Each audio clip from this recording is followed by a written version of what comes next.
Assalamualaikum warahmatullahi wabarakatuh. Jumpa lagi bersama saya Desi Mandasari dari SMP Negeri 1 Rambutan, calon guru penggerak Angkatan 9 Kabupaten Banyu Asin, Sumatera Selatan.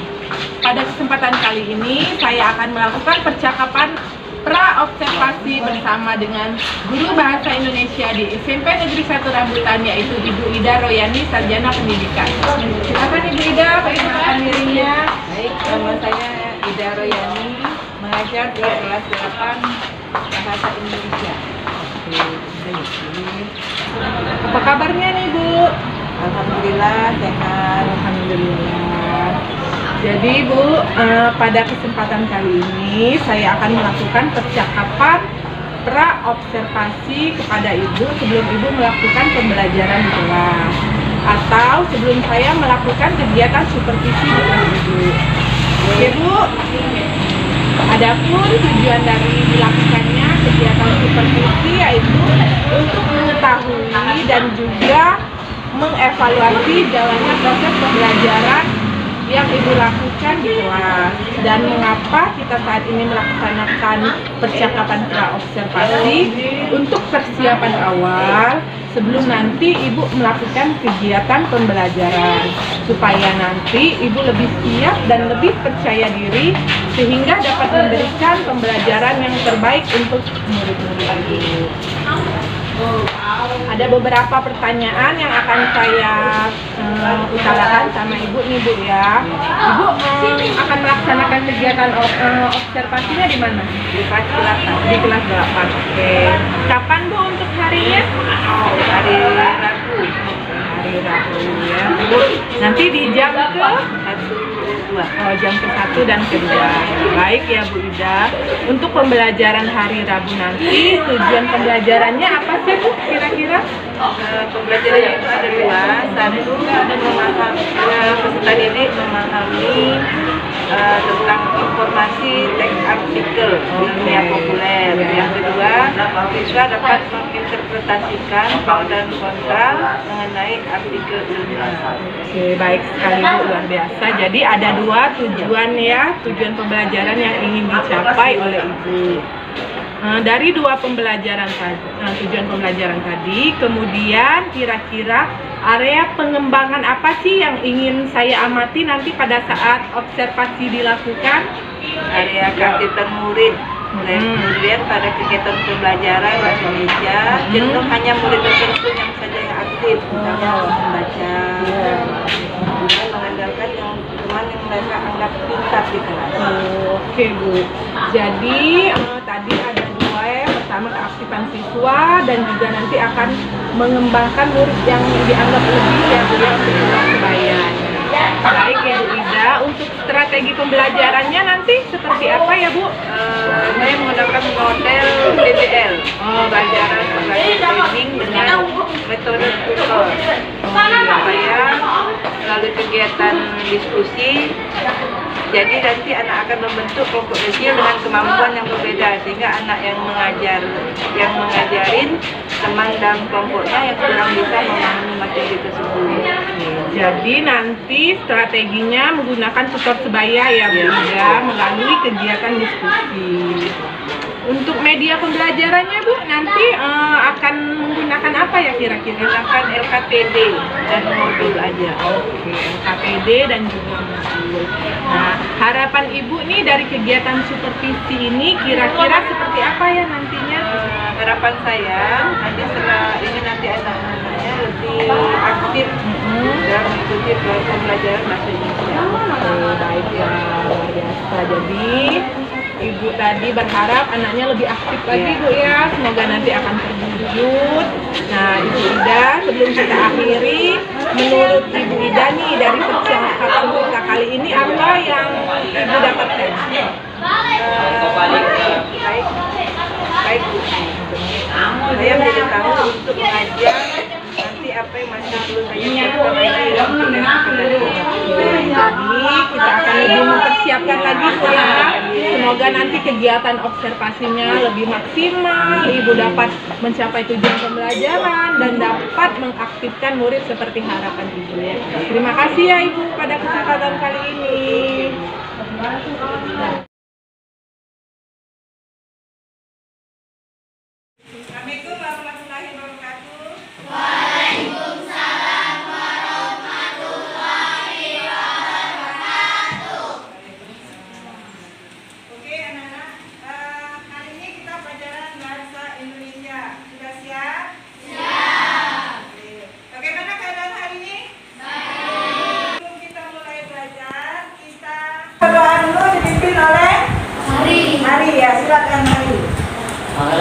Pertama-tama sebelum kita belajar, marilah doa terlebih dahulu. Dimulai.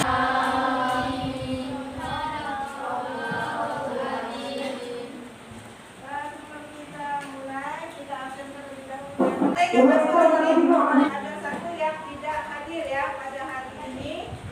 Speaking terlebih dahulu. Siapa yang pimpin? Oke. Semuanya berdiri ya. Oke. Dipimpin oleh teman-teman kamu. Mulai. Tepung P5 Proyek Penguatan Profil Belajar Pancasila. P5 yes, yes, hebat, luar biasa, mantap. Terima kasih. Hari ini kita akan belajar tentang artikel ilmiah. Tujuan pembelajaran kita, pertama, peserta didik dapat memahami yang terdapat dalam artikel ilmiah populer. Yang kedua, peserta didik dapat menginterpretasikan informasi yang disampaikan dalam pro dan kontra teks artikel ilmiah.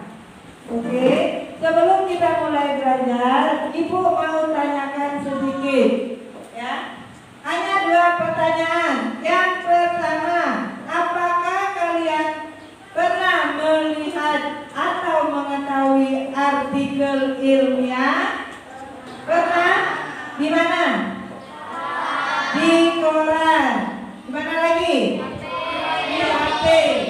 Nah, Ibu tanya dulu. Sekarang artikel ilmiah itu menyampaikan apa kira-kira di dalam artikel? Pendapat. Pendapat siapa? Pendapat orang yang dipercayai sumber narasumbernya, ya, dapat dipercaya. Oke. Sekarang Ibu jelaskan. Di sini kita lihat tujuan pembelajaran kita ada 2 ya. Pertama, memahami yang terdapat dalam artikel. Perhatikan.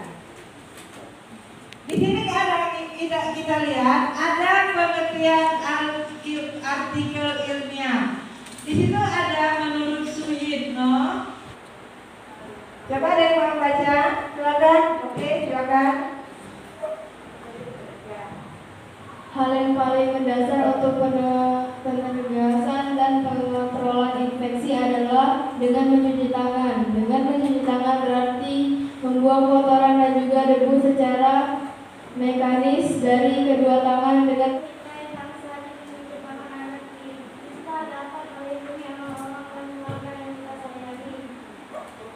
Oke, jadi di sini ada 2 ya.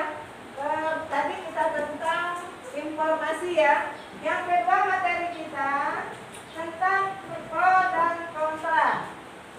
Oke. Tadi kalau kita lihat tentang memahami tentang artikel. Tadi sudah kita baca, teman kamu membacanya kedua ya. Tentang wacana tentang mencuci tangan. Sekarang kita lihat. Ada yang mau tanya tentang artikelnya, pendapat? Ada? Tidak ada? Sudah pintar semua ya, alhamdulillah. Kita lanjut ke materi selanjutnya. Kita tentang pro dan kontra. Pernah dengar pro dan kontra? Pernah. Coba di sana kita lihat ada pengertian pro dan kontra. Pro itu adalah pendapat yang bersifat setuju atau sementara. Berarti pendapat itu semasukan ya kalau itu memang ya. Yang kedua, adanya kontra adalah pendapat yang menyatakan ketidaksetujuan. Berarti kalau kita pro itu berarti kita setuju. Sedangkan kalau kontra tidak setuju. Berarti dia berputar arah ya. Kalau pro itu setuju, kalau kontra tidak setuju. Oke, terima kasih.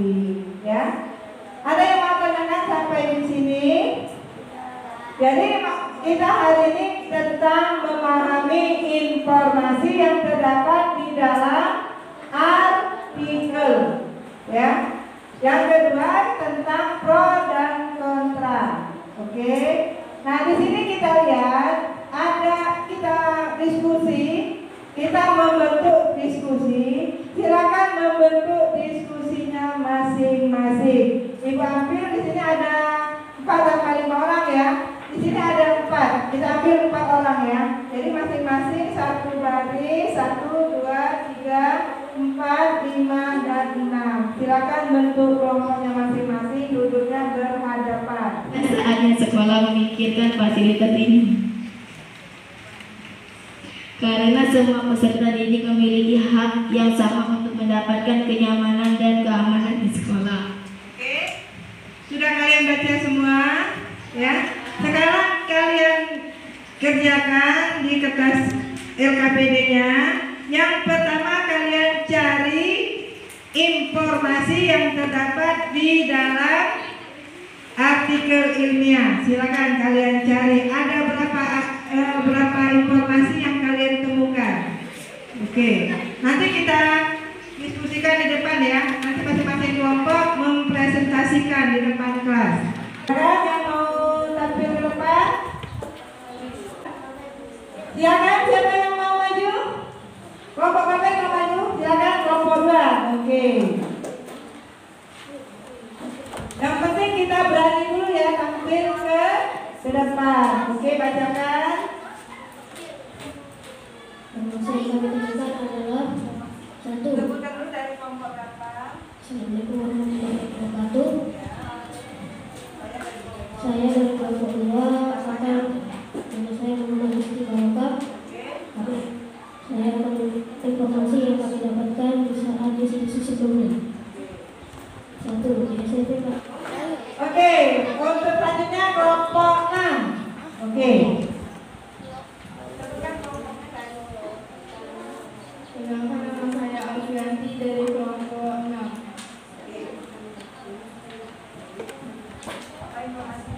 Informasi pertama yaitu di SMP Merdeka terdapat 3 siswa yang mengalami kesulitan dalam berjalan. Di SMP Merdeka juga sayangnya belum ada fasilitas untuk anak yang sakit atau cacat. Jadi anak yang mengalami kesulitan untuk berjalan mendapatkan kesulitan menaiki gedung atau lantai kedua. Karena kesulitan untuk menaiki lantai 2, siswa tersebut harus belajar di ruang guru yang berada di lantai 1. SMP Merdeka seharusnya menyediakan fasilitas ramah yaitu jalan penghubung antar bangunan dan memiliki kemiringan tertentu. Oke, itu menurut dari kelompok 6 Alfianti. Bagaimana, ada yang mau tanya enggak? Masa tidak ada yang bertanya? Malu nanti malu bertanya kita di jalan. Silakan, ada yang pro dan kontra enggak? Ada yang setuju enggak pendapat teman kamu? Setuju? Siapa yang setuju dengan pendapat Alfian? Ya, berikan alasannya yang mendapat. Gak apa-apa, kita berani mengeluarkan pendapat. Setujunya di mana? Gak apa-apa, silakan sebutkan nama dan kelompoknya. Silakan dari kelompok. Kelompok 5. Ya, namanya. Maida Korita. Apa pendapatmu tentang teman kamu? Setuju tidak? Setuju. Alasannya? Memang benar ada. Karena memang ada Setuju. Berarti menurut kelompok 5 setuju karena memang di SMP Merdeka ada siswa yang sakit atau menyandang cacat. Kalau menurut kelompok 2 tadi ada 6 orang. Kalau menurut kelompok 6 ada 3 orang. Kesulitannya apa tadi? Kalau menurut kelompok 6 kesulitannya dia sulit menaiki karena gedungnya berlantai 2. Apalagi? Setuju enggak? Mereka mengalami kesulitan? Ya. Ada yang tidak? Setuju enggak? Mereka mengalami kesulitan. Kalau yang tidak setuju ada? Yang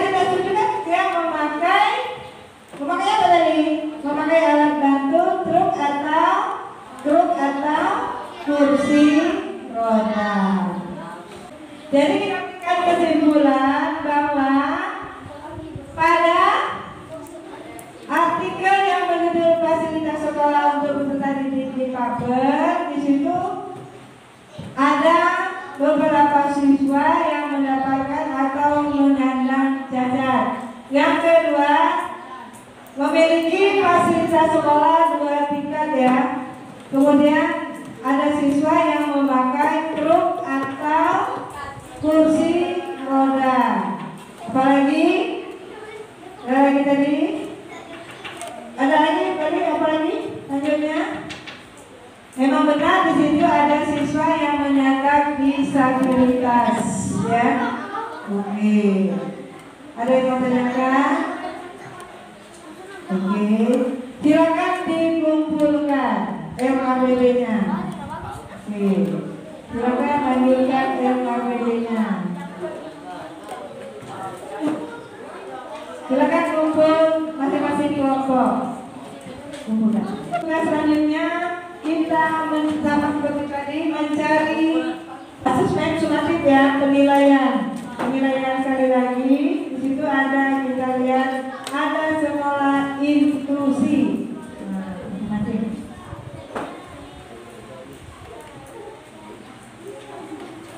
Kiranya menyenangkan atau tidak?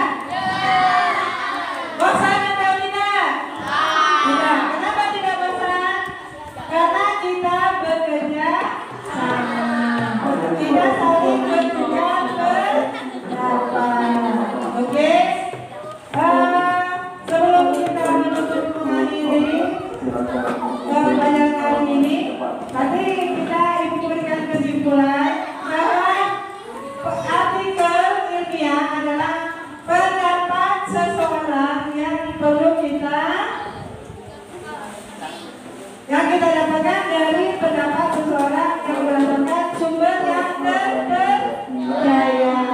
Oke. Kemudian kita lihat untuk pelajaran selanjutnya dan untuk pelajaran besok kita lanjutkan ke soal tentang pro dan kontra dan informasi. Nanti kita lanjutkan. Untuk selanjutnya kita besok lanjutkan tentang ciri-ciri artikel. Oke? Jadi hari Senin kita materi baru tentang ciri-ciri artikel dan cara penulisan artikel. Oke? Selesai? Sebelum kita akhiri, kita berdoa terlebih dahulu. Halo, Assalamualaikum warahmatullahi wabarakatuh. Waalaikumsalam warahmatullahi wabarakatuh. Berjumpa lagi bersama saya Desi Mandasari dari SMP Negeri 1 Rambutan, calon guru penggerak Angkatan 9, Kabupaten Banyu Asin, Sumatera Selatan. Pada kesempatan kali ini, saya bersama dengan rekan saya, Ibu Ida Royani. Silakan Bu, perkenalkan dirinya. Baiklah, nama saya Ibu Ida Royani. Saya mengajar bahasa Indonesia kelas 8 SMP Negeri 1 Rambutan. Oke. Kita sudah melaksanakan percakapan praobservasi sebelumnya ya Bu, juga sudah melaksanakan kegiatan observasi. Nah, pada kegiatan kali ini kita sudah sampai pada kegiatan percakapan, di mana kegiatan observasi adalah kegiatan terakhir pada rangkaian supervisi yang telah kita laksanakan. Sebelumnya Ibu Ida, apa kabarnya nih Bu? Alhamdulillah sehat. Alhamdulillah sehat ya Bu. Ibu sudah melaksanakan kegiatan observasi luar biasa. Saya sudah mengamati Ibu. Alhamdulillah. Nah, di sini ada beberapa pertanyaan yang akan saya tanyakan ya Bu. Yang pertama, bagaimana nih perasaan Ibu setelah melakukan kegiatan observasi? Perasaan saya campuran gitu ya. Ada rasa susahnya menghadapi anak-anak yang mungkin malu untuk tampil gitu ya. Jadi perasaannya Saya melaksanakan observasi. jadi ada perasaan senang, ada perasaan deg-degan juga dan seterusnya. Nah, bisa diceritakan Ibu area pengembangan yang akan Ibu lebih tingkatkan lagi dan telah terlaksana? Itu di bagian apa saja, Bu? Kalau kemarin kan kita ambil observasinya mengenai teks artikel, ya. Pengembangannya di sini tentang teks artikel itu mereka pertama masih kurang memahami apa itu artikel, ya.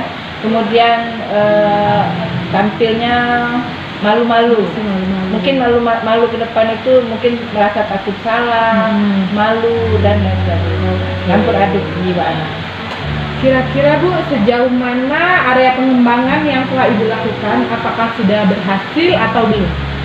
Kalau berhasil, dikatakan berhasil ya berhasil, karena tidak sepenuhnya mereka itu berhasil.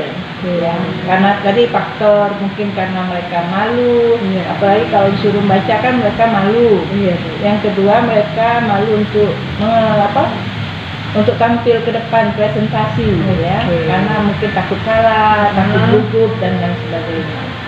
Jadi sudah pengembangan yang Ibu lakukan sudah terlaksana, tetapi belum maksimal, ya Bu.